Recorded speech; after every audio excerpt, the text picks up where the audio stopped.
Hey, what's going on? Welcome to the Fantasy Coaches Podcast. I'm your host, Coach Gibbs, coming back from a fine 2-week vacation from podcasting. It feels like it's been so long, but today we're going to be talking a lot of the NFL draft that happened last week and who we like, who we don't like, some of the good landing spots, some of the bad landing spots. But other way, let's get it started. Coach Steve, what's going on, brother? What's going on, Coach Joes, man? I am going crazy today. I'm in like a billion drafts, as you guys know, and I'm also commissioning these drafts. It's not just being in the draft that's the issue. It's trying to make sure everyone is active and involved, and I am having a headache of a day. So being able to just talk fantasy now and not worry about my phone for the next 45 to an hour, I'm thrilled for. I'm glad to hear that. And we have a long-lasting guest on the podcast. We got my man Kyle Senera in the house. What's going on, brother? Jibs, Steve, thanks a lot for having me. And I think, Steve, I guess your listeners, viewers are going to appreciate you being on the podcast as much as you will today. So kudos. It's a win-win for everyone. And I'm happy to be on. So win-win for me too. Love it. All right. Well, let's get it started, guys. So some of the fantasy news over the weekend or the last 2 weeks that we haven't caught up on, Melvin Gordon re-signed with the Denver Broncos. A.J. Brown got traded to my Philadelphia Eagles. Woot, woot. Hollywood Brown got traded to Arizona.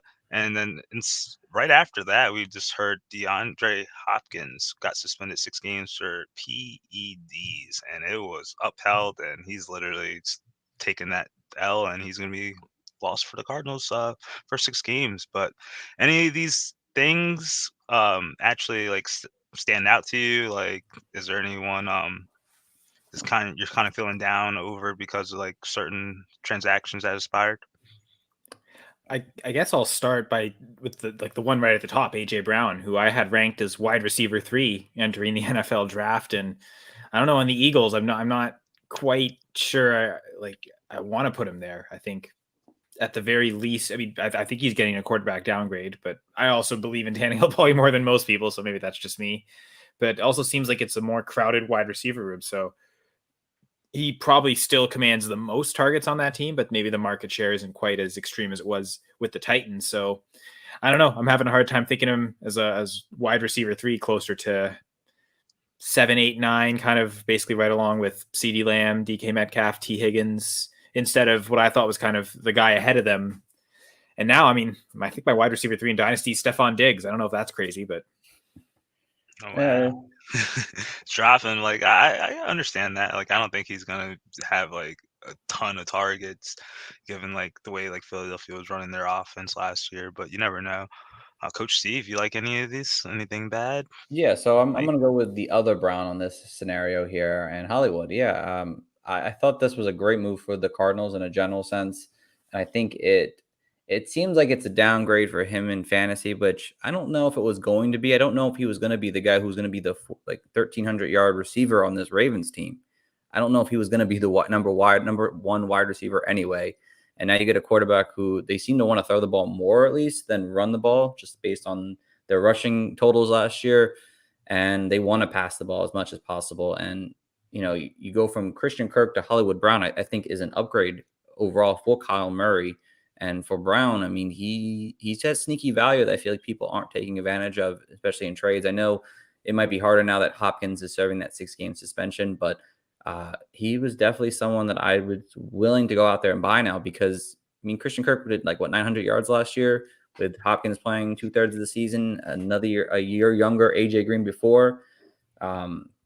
I think Hollywood Brown could sneak in for 1,000 yards this year. I mean, especially with Hopkins losing out on 6 games potentially, and AJ Green another year older now, and it seems like Rondale Moore isn't going to be that big featured wide receiver that a lot of people last year thought he was going to be this year. So I like Hollywood Brown a lot. Wow. Yeah, Rondale Moore's value has just been completely in the tank now. I mean, aside from Hollywood Brown, but some of the additions, like you maybe thought, okay, losing Chase Edmonds, maybe he could kind of play that role almost, but I think they drafted a good running back, but we'll get to that later. Well, we will. How far where are you guys drafting Hopkins now in regular redraft leagues? Not mock, but dude, I couldn't imagine him going like 7, 8 I think he was like a 3 or 4 still. before this.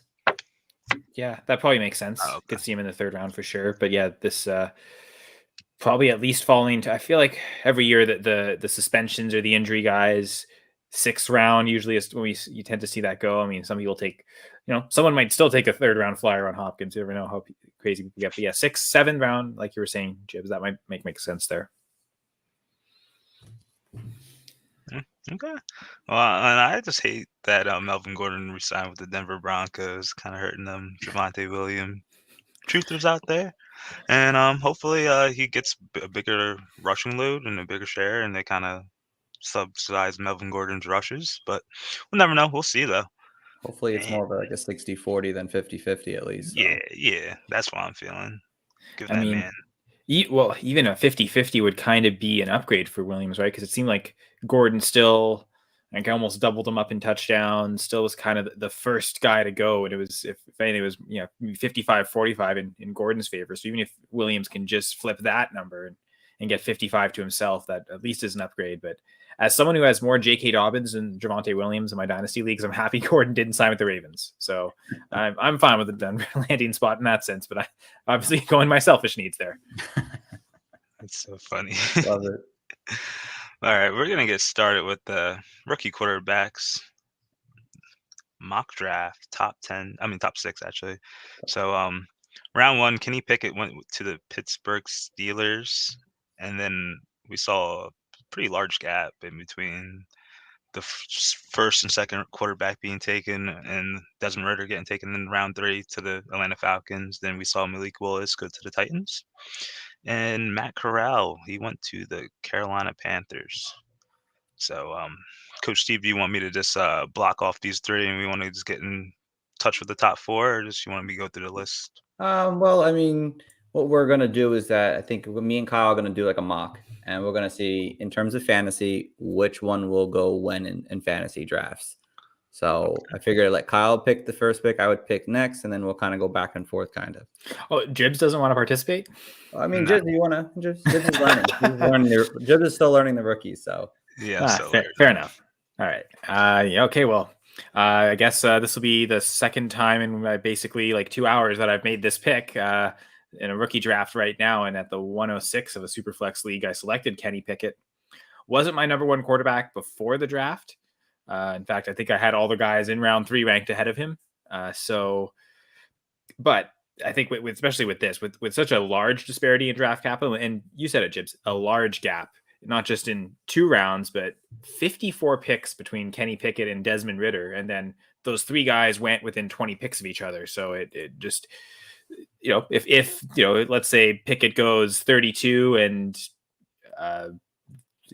whoever's the first quarterback off the board goes first pick of the 3rd round. Okay. Then you're only looking at maybe like a 30 something pick gap. Now you're 54 picks. That's wide enough to where I'll bump Pickett ahead of everyone and just go with the draft capital.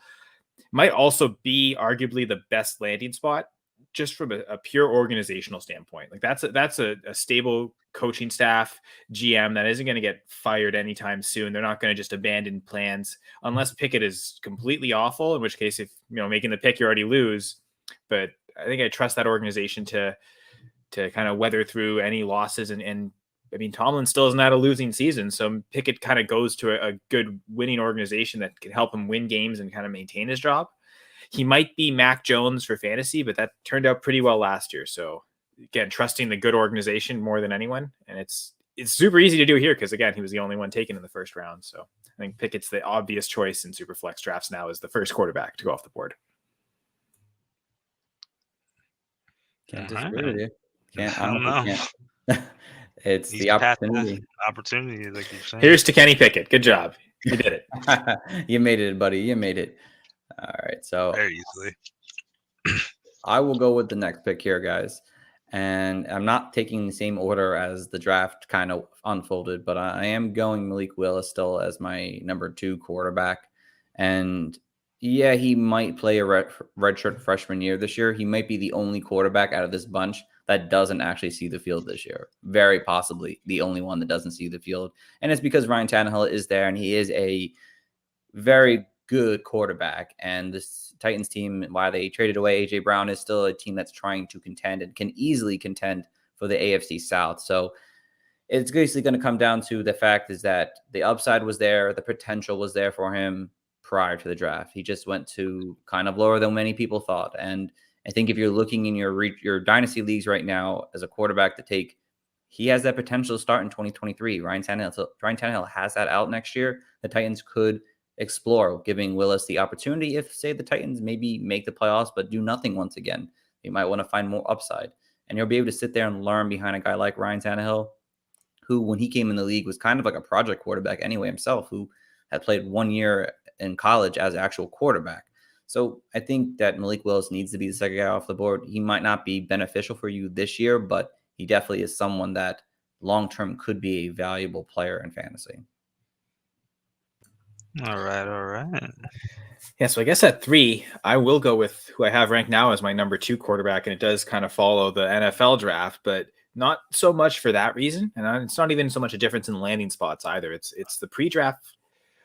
It's funny because I was going to kind of accept, okay, Willis will be the first one. He'll be my QB1. So I kind of didn't put much thought into that, ranking it that way. But one of the things I like to do is this bit of a little calculation I make with quarterbacks coming in from college is I take their career completion percentage, add it up with their career touchdowns, subtract their career interceptions, and then also add their career rushing yards per game. I know in 2021, that gave me very clear top 3 of Lawrence, Lance, and Fields in that order, all separated by just, I think, maybe 1 or 2 points kind of separating Lawrence from Fields at 1 through 3. Then a big gap, and then it was then Wilson and then Mac Jones pretty close together.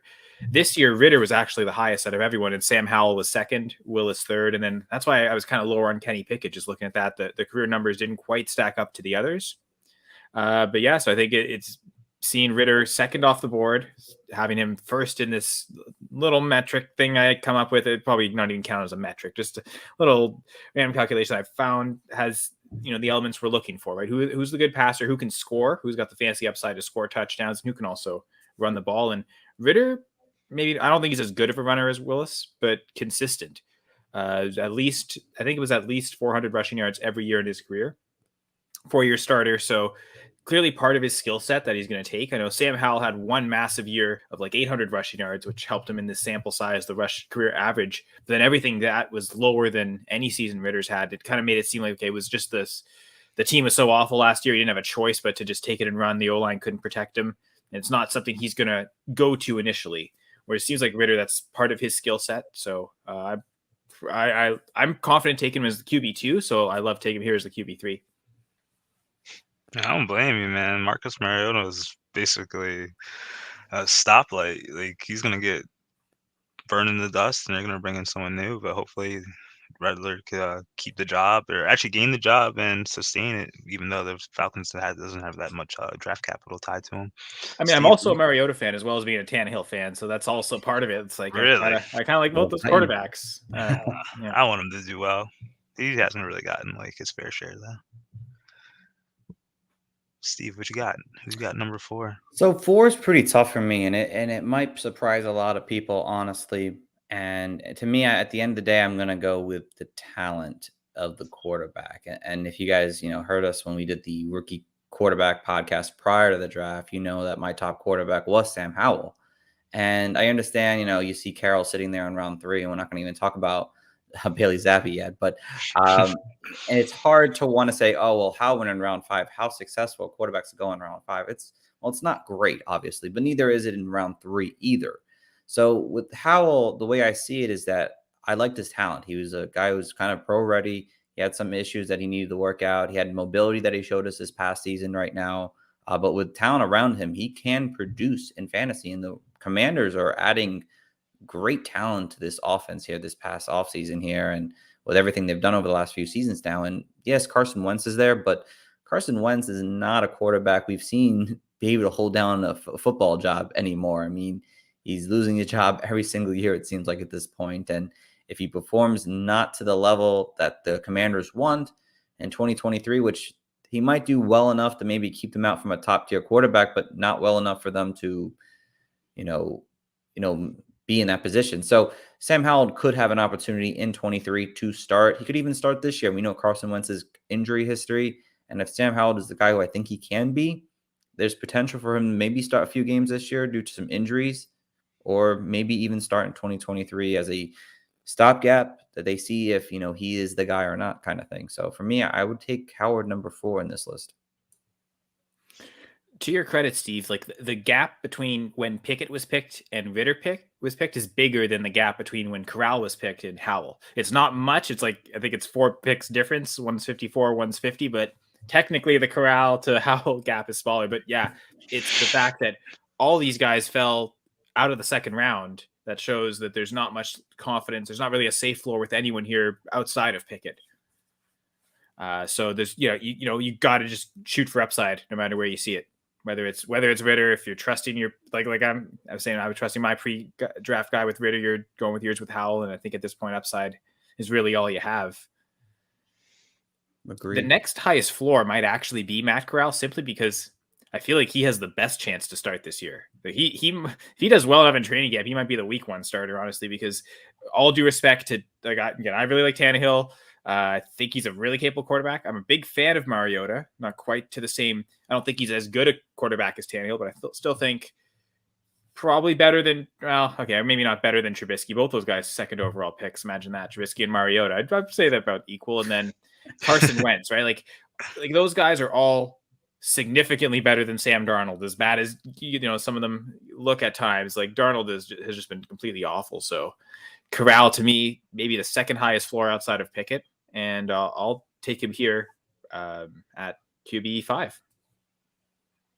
I mean, my boy Nick said Corral is QB2 easy. Yeah, Nick coming in on the money. And it's the same thing, right? It could be any of these guys. I think there's an argument to make for QB2, or any of the 5 we talked about, and it all depends. And again, has the least competition in front of him, so there's a strong argument for the landing spot. I don't know that I love that organization necessarily in terms of that coaching staff as much as, well, certainly Ron Rivera, but I don't trust that organization, not so much for the coaching staff, for other reasons. I think that looks like a situation that's going to blow up sooner than later. Yeah. Carolina? Yeah. Oh, if Matt Rule loses the first 4 games, he's going to get fired for sure. And Corral could easily be overdrafted next year. Like the Panthers could go for another quarterback next year. Seems less likely the Titans are going to do it. So, the Falcons would have to be pretty awful for it to be them. I don't think Mariota's that bad. Maybe it's such a tough division to win in with Brady now. Who knows with Carson Wentz? Actually, they might overdraft Howell too. He might be on something. But that's the thing. When you're talking about quarterbacks outside of round 1, there is no safety. So yeah, go with however you think. And I think I don't know. Maybe it's all just one giant tier. Like I wonder if where they're going to go in Superflex rookie drafts. Like I think are we going to see any of these guys go in the second round? Anyone desperate enough for quarterbacks? Probably see that happening mid to late second is where I think you might start seeing some of these guys go into the third, maybe. So they're all probably going to be in similar range. So whoever's the first one, take your best guess, take your best shot on your evaluation. That's all it is at the end of the day. It really is. And I think just based on how many rookie drafts I've already done, I mean, if you're looking for a quarterback, this definitely isn't the class to go out there and really go grab them. I would be looking to trade for last year's class and hope they can make that jump that we all kind of wanted them to do last year. I mean, Pickett, from what I've been seeing, is a round 1 guy. He's like a mid to late round 1 guy. Like Ritter and Willis go in like the round 2 range, and it fluctuates from early on to late. Okay. Howell slips in there as well. Howell, he's more of that round 3 pick. And then really at this point, it's no one else at this point really gets drafted. And the only other guy, and I guess will be my number 6 guy, is Bailey Zappi. He kind of gets drafted at the end of the drafts. And the only way I can think about him is he's a guy who's a long-term asset for your team. You're going to throw him on your taxi squad and see if he becomes a pretty popular backup that someone wants to trade for. I mean, he had some skill set that wasn't terrible. When I watched film on him, he had some good qualities, he had some mobility, which was really nice.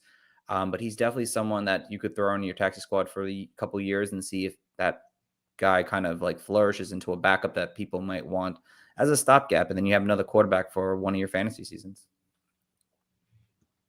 Yeah, that's all you can hope for. And I actually find it funny that, okay, round difference between Zappy and Howell, but they were only separated by 7 picks.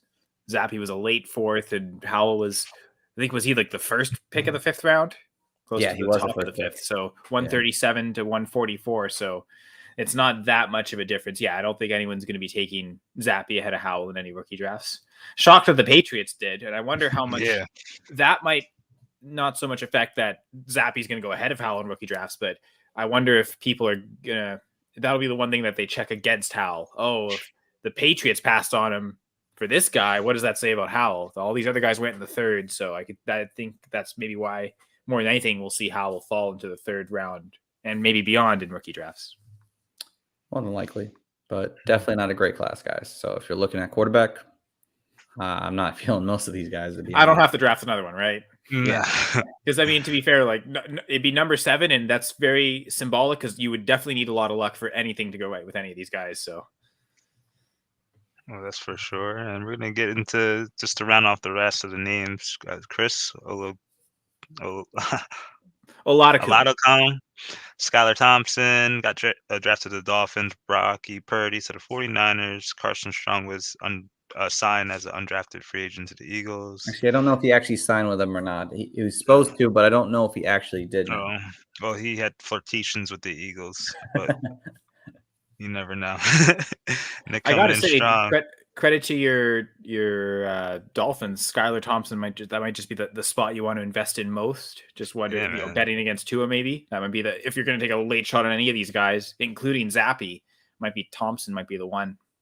Yeah, I did some research into him. He definitely was somebody who was really good in college, honestly. I believe it was Kent State he went to, if I'm not mistaken. So are they going to tell him to turn to wide receiver too, and he can be the next Julian Edelman? I saw someone like compared him to kind of like a better throwing Taysom Hill, if I'm not mistaken. The feel I got on that, but I mean, which we like that for fantasy, right? That skill set. I mean, oh yeah, you definitely love that for fantasy, and it's but I don't know if he's going to make the team. I mean, sometimes we carry 2-3 quarterbacks, sometimes we don't. Nick wants to know where the guy from Miami, King, to the Patriots. You think he actually makes it somewhere? I don't know. I don't know anything the Patriots did this year. Like, it seems like they reached on every pick, so I don't have even very many other players for these rookies, especially. Like Air Quick King or something like that. He was an undrafted quarterback out of Miami. Okay. The kid has a tremendous athlete upside to his game there. He wasn't a great quarterback, but I think the Patriots did sign him as an unrestricted free agent or undrafted free agent. What? I wonder if he has a better chance to make the team than Bailey Zappi. He might. I mean, I know he might make it more of a. He might have to switch positions. I think he could switch positions and be more beneficial that way. But definitely a name in like deep leagues, I guess, to keep your eye on if that actually ever happens. So we covered some of the remaining, I want to call them gems in the dirt, but those bottom tier quarterbacks. So we're going to get into the rookie running backs, and we're going to do a top 10 this time around. Oh, Nick said wide receiver is what he's going to. Okay, yeah, that would probably make sense, especially if you've already drafted Zappy as your quarterback. You don't want your next body and a quarterback being that guy, right? Like they probably signed him as a priority free agent, wide receiver, maybe special teams contributor. They think he probably, if he's a quarterback, smart, cerebral, good football situational guy, maybe they want him on special teams. Okay. All right. So instead of going in on them one by one, Coach Steve, you gave Kyle the first pick in the last time around on the quarterback, so you get the first pick for the rookie running back. So you're on the clock. I thought I was gonna have it just the easy out, but I'm gonna spice things up here because I honestly believe in it, and it's the 101 for me in running backs right now is Kenneth Walker. Damn. I know. I'm sorry. I was like, okay, I'll be at 1 or 2, and I'll get Kenneth Walker. Perfect. Unfortunately, I understand that Breece Hall was the top back and probably the closest thing to a most complete back in this draft here. And I still like Breece Hall a lot. I do. It's just that at the end of the day, I like both these guys a lot, and the landing spot kind of does it for me in the long run. With Seattle, they've been known to be a team that wants to run the ball. Pete Carroll wants to run the run ball constantly. And right now in that backfield, you have injury-prone Rashad Penny, who can't seem to stay healthy.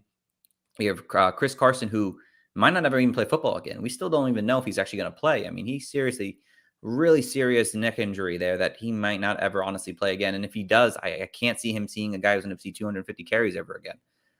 It'd likely be a guy who kind of comes in for a few carries here and there and calls it a day. But Kenneth Walker has that 3-down set. He didn't show as much of the passing work that we would want to have seen in college, but I think he has it there. It just wasn't something that was unlocked in college. And I think in the NFL, it can be unlocked, and the team needs someone to help move the ball downfield. And if the quarterback's not going to be able to do that for them, Kenneth Walker, I think if it's not this year, 2023, we're talking about him like Javonte Williams. We're talking about now that he's going to see the heavy workload and is going to be the number one guy, because Seattle could find a new quarterback next year, and their next Russell Wilson, they could trade for, and boom, people are going to be wanting Kenneth Walker. So you might as well get him now.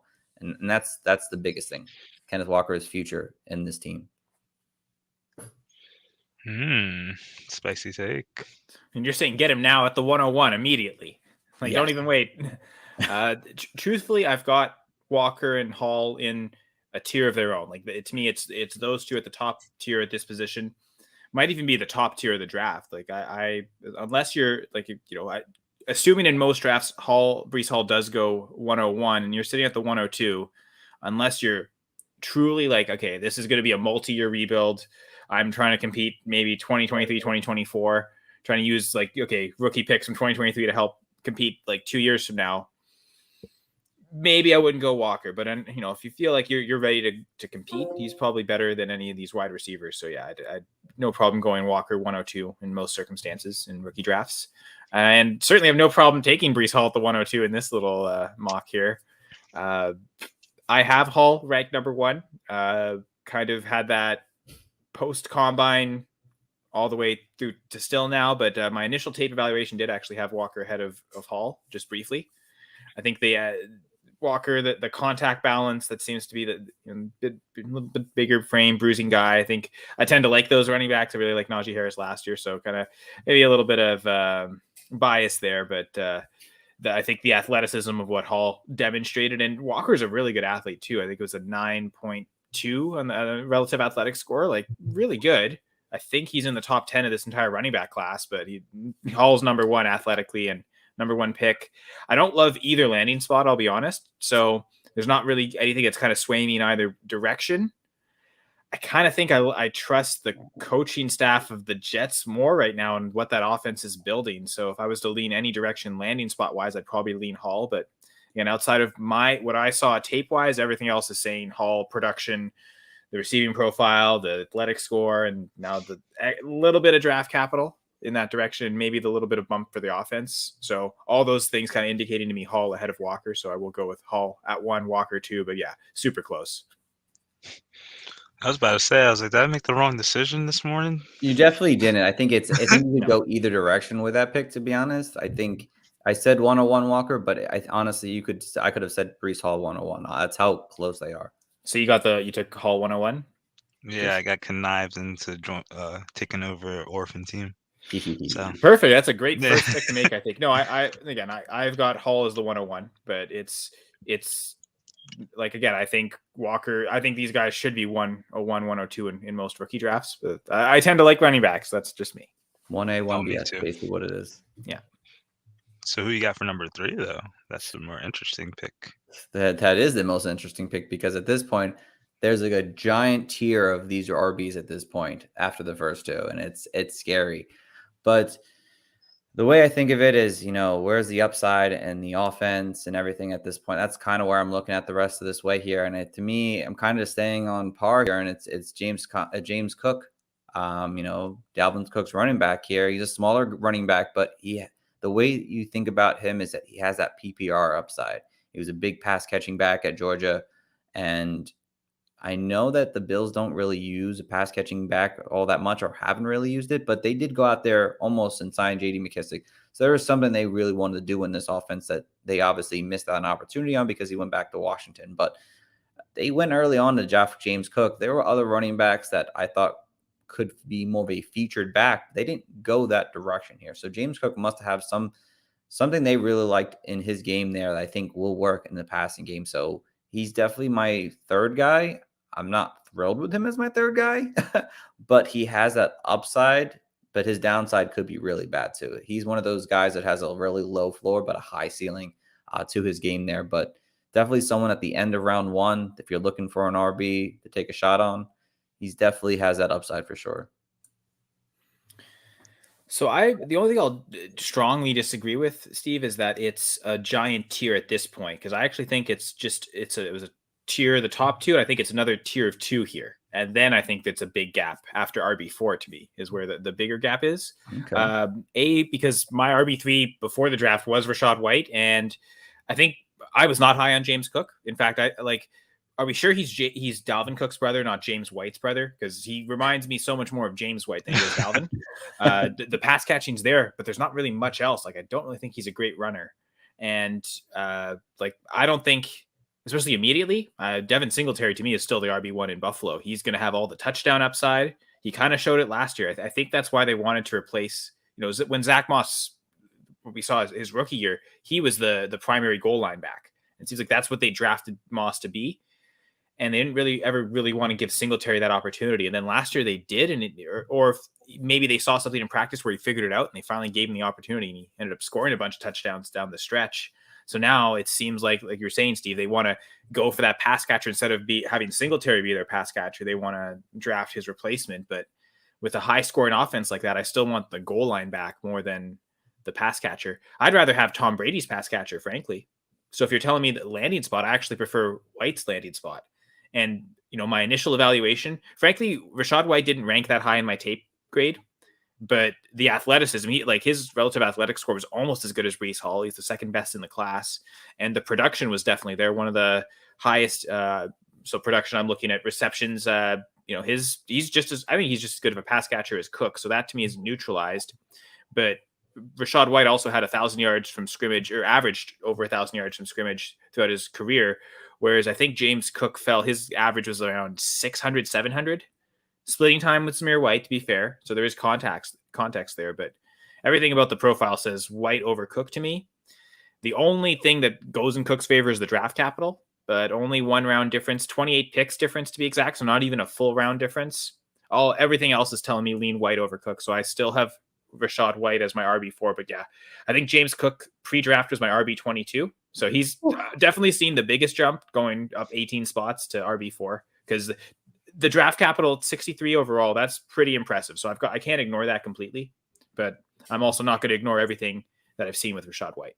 So I'll happily take him as the 4 here. And to be fair, Steve, I feel like in a lot of drafts, we're going to see this James Cook go ahead of Rachaad White in rookie drafts. And I'm perfectly fine with that. I'm almost seeing it like a Trey Sermon, Michael Carter thing last year, where Sermon was always going ahead of Carter, but I still had Carter ranked ahead of Sermon kind of staunchly throughout. And it seemed to be, it seemed to be the right result. Michael Carter has definitely had his values killed now with Breece Hall being there, but through one season, Carter was definitely the better back to have than Sermon. So I'll trust my instincts and again, maintain White here.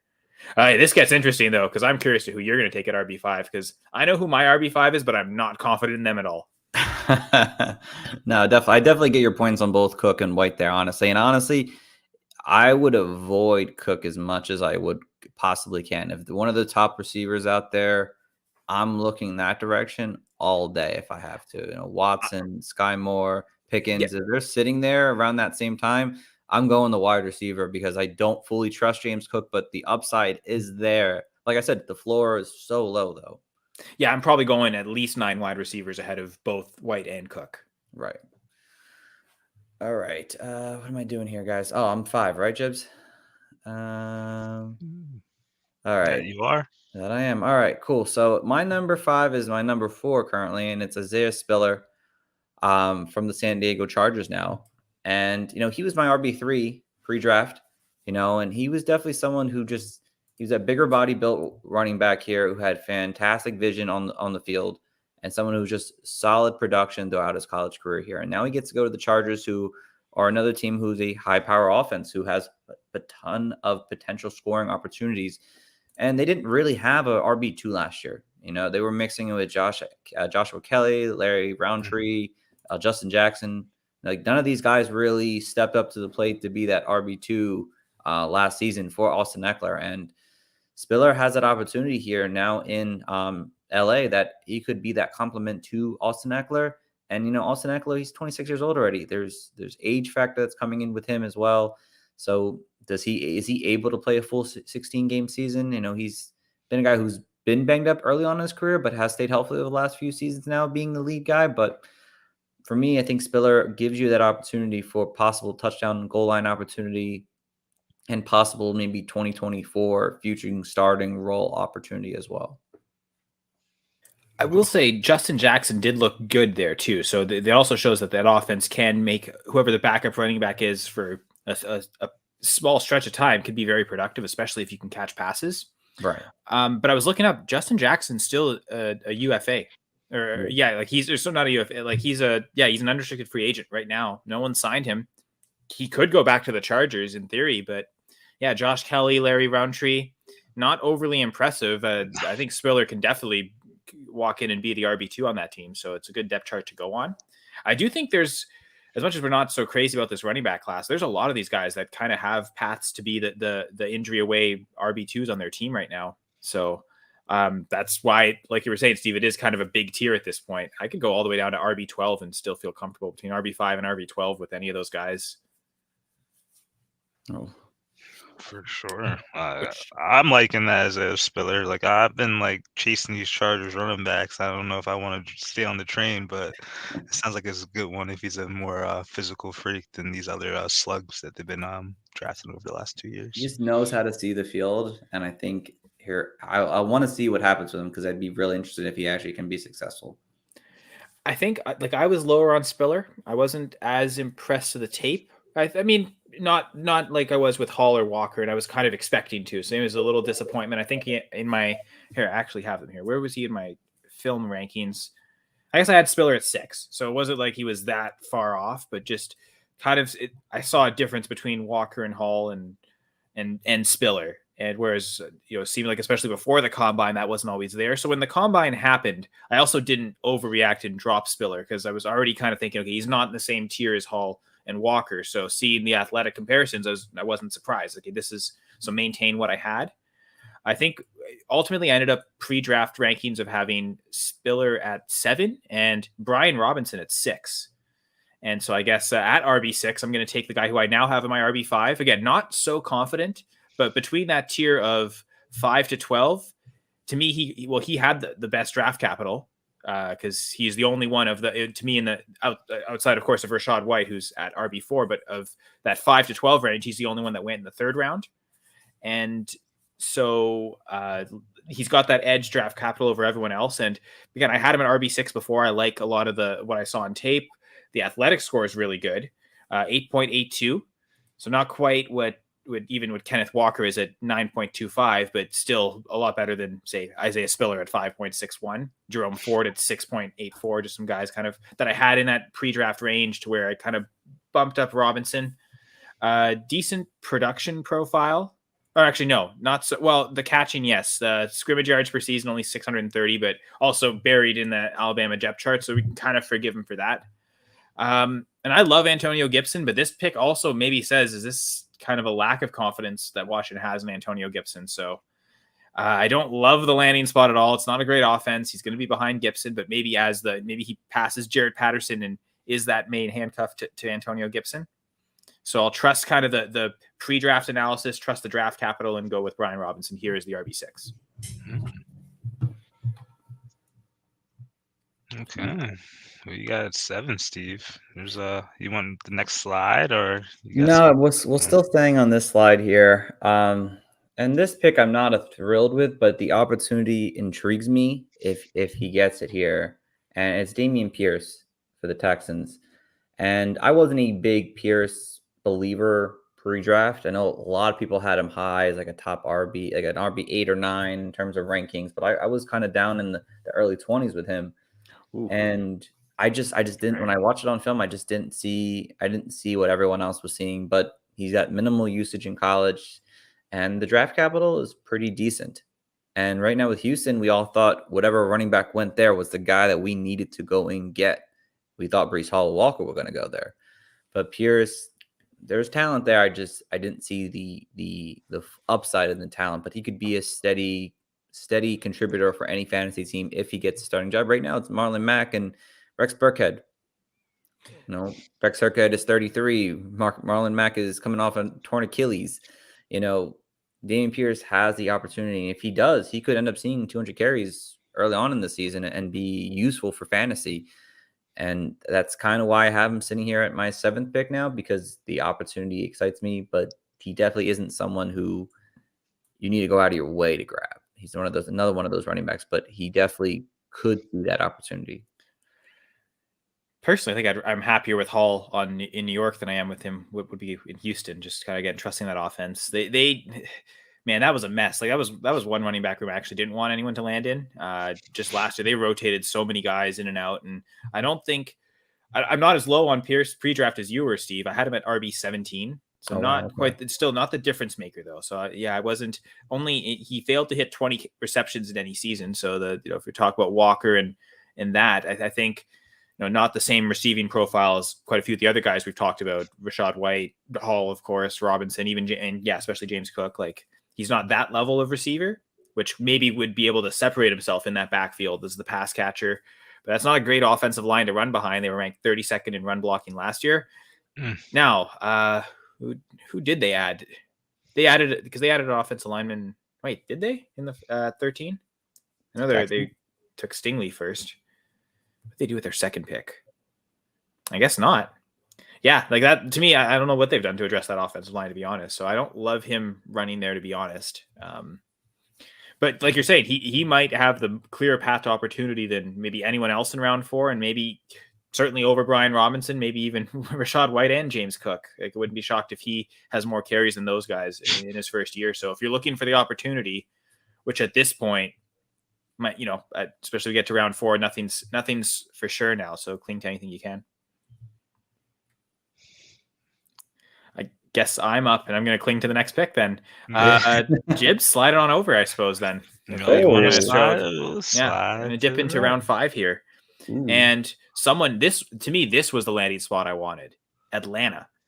I love Cordarrelle Patterson, and I love what he did last year, especially in a couple of leagues where I picked him up early, kind of seeing that, and love to kind of ride that production out. But that's about it. Like Mike Davis is still there; he's really underwhelming. So the table is set for someone to come in and seize a role in the backfield, and it's the role that I want, the goal line back, and that's Tyler Algiere. That was the one thing that really stood out to me in the tape was the contact balance. I actually think he had one of the worst burst scores of I think it was like the 25 running backs I analyzed. The technical aspects, the footwork and the lowering the pad level, that was okay because I guess as a former linebacker, he's used to kind of having to lower his leverage, but there's still some things about the running back position I think he's got to learn, but the contact balance is there. And that as a goal line back is one of the most important things that gives that kind of that touchdown upside. I'm really tempted to have Algiere, even though I had him as RB13 pre-draft. The landing spot is almost enough for me to kind of have him bump over, kind of like what you did, Steve, with Damien Pierce, bump over everyone, even Brian Robinson, and have Algiere as the RB5 in my ranking. So I have him at 6 right now. So I guess me drafting him here at 8 is kind of a value. So I'll take Tyler Algiere here. Getting steals in this draft, guys. Look at you. I feel like he's going to end up being Quadra Olsen by the end of the year.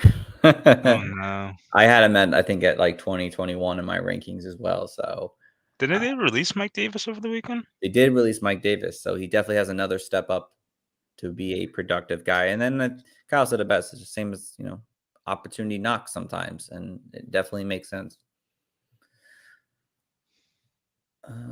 I think I'm up, Jibs, right? Number 9? Yeah, number 9, buddy. So I'm going back to the first page Slide here. to the left. Yeah. And I'm going with Zamir White, Raiders' new running back here. And with White, you have to understand that you're not probably going to see much production out of this year if he hopefully makes the team, obviously.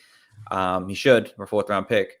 But with White, in college, he was an explosive running back, really downhill style running, someone who can be a really good 1-2 back.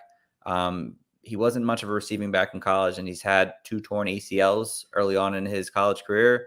And I think from high school to college, he had 2 torn ACLs. So there's an injury history for sure with him.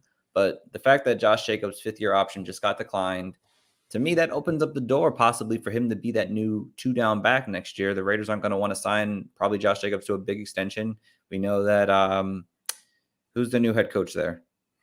McDaniels comes from the Belichick tree, and they don't want to spend big money on running backs. No, So, sir. I mean, White could end up being the 2023 starter as of next year. So it might not be an impactful fantasy right now for you, but it could be a long-term thing that you might want to go out there and grab now. So Taxi Squad Warrior this year. hopefully. Oh yeah, Big L.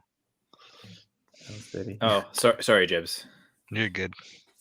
Well, yeah, it's not my fault; it's their fault. So, and I guess whoever beat them, it's their fault too for playing so well. Anyway, we'll kick that out of here and talk back to the running backs. It's funny. It's actually pretty appropriate that you mentioned Zamir White, because to me, so I mentioned Algiere is my RB6, RB7 through 9 to me, super close, because I almost view it as the same situation. It's three running backs that I believe in. Again, had all three in my top 6 film analysis. So initial instinct was, okay, yeah, these guys have it. They're really good. The production's certainly there with Spiller. A little less with White, but again, we talked about that with the split with James Cook. But man, I love the tape. Not so many receptions, but really good athlete. He got over a 9 relative athletic score, so even better than what I was saying with Brian Robinson. So right now I do have Zamir White 7, Spiller 8, and this next guy kind of falling in my rankings a little bit because he was my pre-draft RB4 in my pure tape analysis. He actually finished ahead of Breece Hall as my RB2 behind only Kenneth Walker. So I knew that, I had a feeling he probably wasn't going to be RB4, that I would post-draft would drop him, and the NFL draft really dropped him so much that, you have to go. Yeah, thanks, Jibs. Keontae Ingram from the Cardinals. And I think, and I'm a big James Conner fan. I'm also probably a big, Josh Jacobs fan and Austin Eckler fan. I kind of I ended up with a lot of shares of those guys last year, kind of, especially Jacobs. I thought he was so cheap that the hate went too far. So I kind of feel like those guys are all really underrated and super available to take in drafts last year, of course. But also, I think all three of Zamir White, Isaiah Spiller, and Keontae Ingram kind of step in as the immediate number 2s there. And all due respect, I do like Kenyon Drake, so all due respect there, I do think that's the case with Zamir White as well. But yeah, Ingram here, I think probably, I like him better than Eno Benjamin.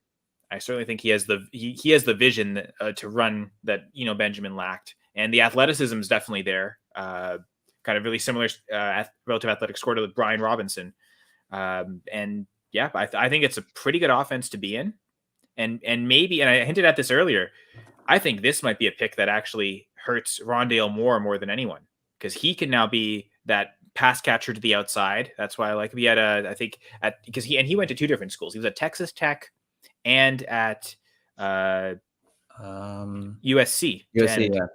And he had, I think, 3 different seasons at both of those programs, had 23 catches or more. I think 29 in his final year. So 2 different programs have let him be the pass catching back. So I don't see any reason why the Cardinals say no to that. And so this is another guy, as well as the Marquise Brown trade, as well as the AJ Brown resign, as well as all these things working against Rondale Moore. I think this is one more thing that is a 6th round pick, so maybe a lot of people don't see as significant, but I think he's a very significantly talented player. So RB4 pre-draft. So now I guess this is what, 10 in this draft. He's my 9 in my ranking, so I suppose it's a value, but basically this was my top 10 is the 10 we had here. I have Damien Pierce at 10 to kind of finish that off. Love it. But that's, I think, really appropriate that we went there. Steve, was there anyone in your top 10 that I didn't mention because I'm so high on Keontae Ingram? So Hassan Haskins from the Titans. He's a name. Where is he at? I think he's on the first. He's in the 4th round. 4th round. There it is. Thank you, Jibs. Yeah. So Hassan Haskins, he was definitely someone that I was a fan of, pre-draft. I had him in that the teen rounds there. Someone who's just an overall great build. Someone who's got, good pass protection and ability to his game there, solid hands. Just someone I think would have made a good backup somewhere and possibly a starting option down the future. And now that he ends up with the Titans, we know Derrick Henry's there. He's 29 years old now, and we don't know what Derrick Henry is going to see in the future now. So it could be an option where Haskins ends up seeing a starting role that we saw last year from different running backs and Foreman and Hilliard. Haskins has, I think, an opportunity to be a guy who could be really involved in this offense here, and especially in the passing game because of the AJ Brown not being there anymore. Now they might need someone else to help step up in that short yardage game, which I think Haskins could provide that for them. So he was also in my top 10. I think he was number 8 for me. Yeah, 8 on my rankings. And you see, for myself, he was number 20 for me in my pre-draft ranking. So I was not as excited about Haskins. He had one season of 18 receptions, a little bit better production profile than Damien Pierce, but I actually had pretty similar tape scores to them, but we just didn't know Haskins' athleticism. He didn't really test and couldn't get any pro day numbers from him. So there's kind of a bit of a question mark there. And I mean, Pierce did get the better draft capital. Tough to say. Again, I dredged the Texans landing spots. I don't know if it's the better landing spot, but yeah, I'm not quite there on Haskins. I actually prefer the other guy in the 4th round, Pierre Strong, to the Patriots. Not someone I knew a lot about. I actually didn't get tape analysis done on him because North Dakota State, tougher to find FCS stuff. But the athleticism is definitely there. I think he had the 3rd highest relative athletic score of all the drafted running backs. So he was right up there with Breece Hall and Rashad White. And yeah, I think it's funny. It's unfortunate that so many running backs I like are going to the Patriots. I was really high on Ramondre Stevenson last year. So I think there's opportunity there for him. He's got to beat out some talented guys, but if he can, to be the number 2 behind Damian Harris for now. And I mean, as Damian Harris's rookie contract kind of goes to an end, maybe there's an eventual starting role there for Pierre Strong. It could be a starting role, but he'll probably end up with a buddy or two with them along the way because they just keep rolling him in. It doesn't stop. It's crazy, if he can be the goal line back there, it seems like there's a ton of touchdown upside. So if you never capture that the correct season and be playing them, and it's super advantageous. And I think that's the thing I'm looking for is who is the path to get that touchdown upside. And I guess his path may be clearer there than a lot of other guys. Like I kind of put Haskins in the same tier as a lot of these round 5 guys, Jerome Ford, Kyron Williams, Ty Chandler, all behind established running backs who are in their 2nd contracts. So there is maybe a future path, but certainly immediate path seems blocked for any significant role. Steve, you have any people you want to highlight before we wrap this bad boy up? Yeah, a couple of guys. I mean, Jerome Ford was someone I was really high on pre-draft. He's got a tough opportunity to make it through, but he's definitely someone that could be taxi squad worthy in the long term. Abram Smith, he went undrafted. Unfortunately, I was also really high on him. He went to the Saints though, and he might not be a guy you probably draft in your normal 4 round, but somebody to keep an eye on during training camp if he can make the roster. He was an inexperienced running back first year last year, I believe, at Baylor, and he was tremendous in his one season here. So it'd be interesting to see if maybe they want to move on from Mark Ingram and Tony Jones, who was very inefficient. We know that. I do have one name, my RB12 right now. No, go for it. And it's funny because I've got 2 guys in the 6th round that basically I have ahead of almost everyone in the 5th round, and even a couple of 4th round or 3 4th round guys. But yeah, the only 5th rounder that I have ahead of Keontae Ingram and Tyler Batty is obviously Tyler Algiere I mentioned. But yeah, I like Batty. I like the skill set. I think I had him at RB. I think it might have been RB6 pre-draft. There's good production profile there, and a lot of that is due to his pass catching role in college, but decent athleticism as well. And I really like the tape. It's a good running back landing spot to be in terms of it's a team that will use the running backs a lot. Maybe not necessarily his type of running back, which is why back to Pierre Strong, I have Strong at 11, Batty 12. I think that's kind of where it gets to okay, it's tough to see that touchdown upside for guys. So I'll go with Batty as a bit of evaluation.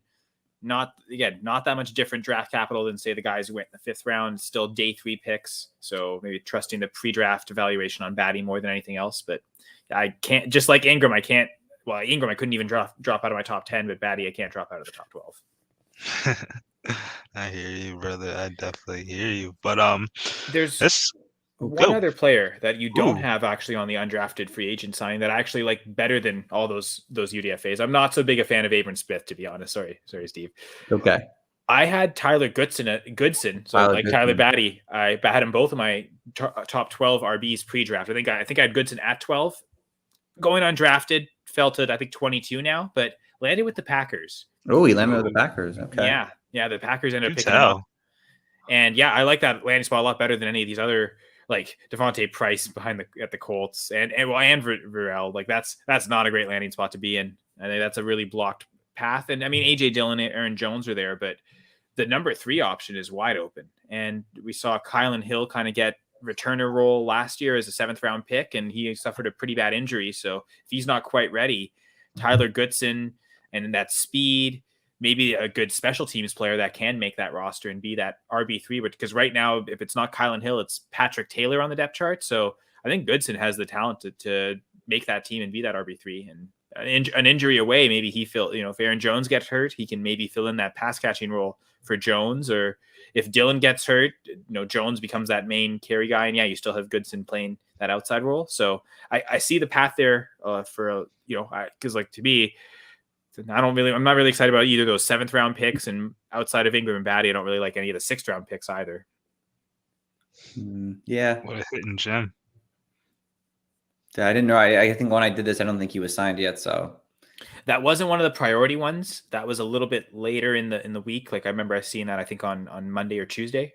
So it wasn't one of those that happened like Saturday afternoon after the 7th round. Those are usually the priority UDFAs that we kind of would cling to first, but that one ended up just being the good landing spot that after the mix. I'm surprised no one kind of put the first dibs on Goodson, but good for the Packers. Go Pack Go. Go Pack Go. Getting away with thieves. Well, it's been a fantastic episode, guys. I learned a lot. I'm sure our listeners learned a whole lot. I could definitely use some of this material for some of the rookie drafts that I'm doing right now, but you can always find us at the www.thefancycoaches.com, where you can find our articles, our rankings, or everything you wanted to know, anything you want to know. But you also can follow us on Twitter at Coaches Fantasy. Steven, they can follow you at Coach Stephen P, guys. I'm always here for you guys whenever you need me.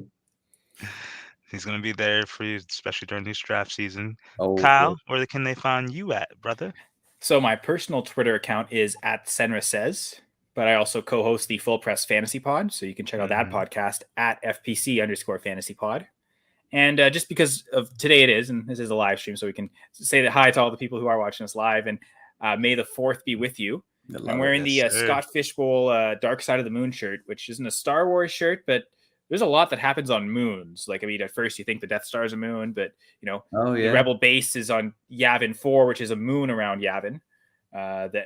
Everything that happens in Return of the Jedi is around the forest moon of Endor. So there's a lot of moons, especially in the original trilogy. So that Dark Side of the Moon shirt felt pretty appropriate. The Going for Two hat, the other side I write and work with, I do 2 live streams with Going for Two, press coverage and the Dynasty Gambit on every second Thursday. So the Dynasty Gambit, the next one will be May 12th.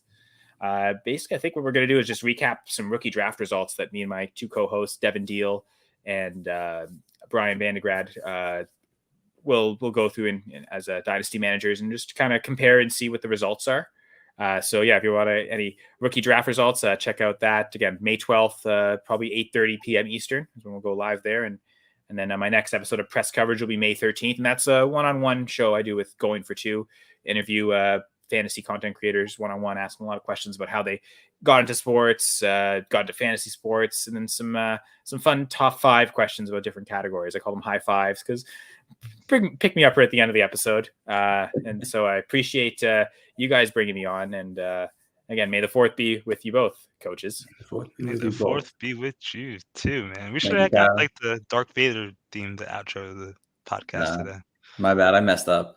I'm still lagging from the weekend, guys. I'm sorry. You know what, though? Because I feel like running back is the position I understand the most. So in terms of your listeners, you got me to come on the episode where I'm best suited to talk about rookie running backs. I definitely don't want to talk about rookie tight ends. I don't like any of them. That's the easy analysis there. But I like rookie wide receivers, but man, I have a hard time really figuring them out. So this is maybe the position I have the best grasp of. So good on you guys to invite me for this one. I appreciate that. Absolutely. I'm sure your listeners do too. Absolutely. All right, listeners, it's been a blast. See y'all later. Later, guys.